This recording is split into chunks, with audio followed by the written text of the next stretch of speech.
السلام علیکم. Loose talk کے ساتھ انور مقصود آپ کی خدمت میں. آج ہم بات کریں گے تعلیم پر.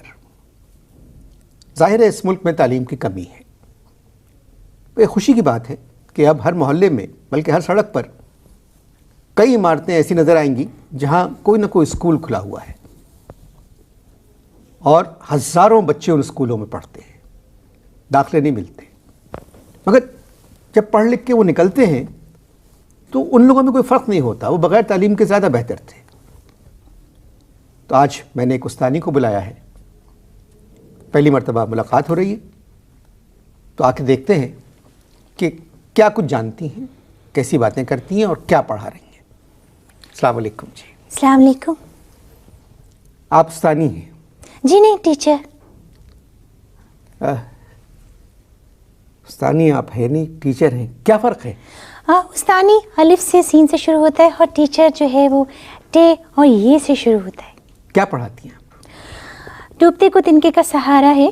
ویسے میں اردو، اس کے ساتھ سائنس، اس کے ساتھ حساب، اور کبھی کبھی اگر برا وقت آ پڑے، بری گھڑی آ جائے تو انگریزی بھی پڑھا لیتی ہوں. تو آپ سارے سبجیکٹس پڑھاتی ہیں؟ جی سارے پڑھاتی ہوں. جی جی جی جی ماشاء اللہ. آپ نے خود کہاں تک پڑھا ہے؟ بات دراصل یہ کہ میں خود پڑھا رہی ہوں نا، تو مجھے پڑھنے کی کیا ضرورت ہے؟ آپ ایسے فضول سوال کیوں کرتے ہیں؟ وقت کا ضیاع ہوتا ہے ان سے نا.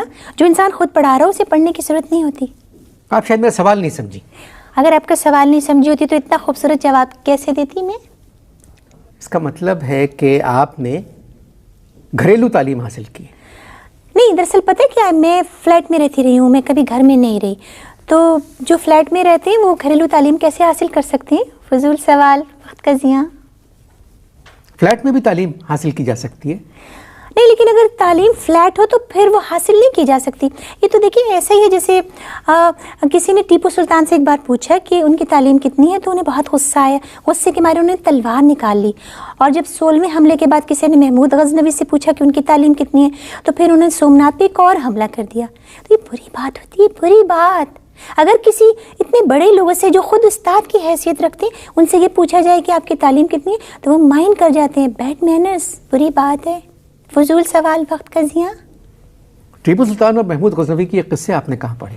یہ میں نے ایک انگریزی کی، آپ کو نہیں پتا ہوگا، انگریزی کی بہت مشہور ایک کتاب ہے جس میں نے یہ پڑھا تھا. اس کا نام مجھے یاد نہیں کیونکہ اس کا نام اس کتاب کے اندر ہی لکھا تھا، وہ مجھے معلوم نہیں ہوا، لیکن اس میں نے پڑھا تھا.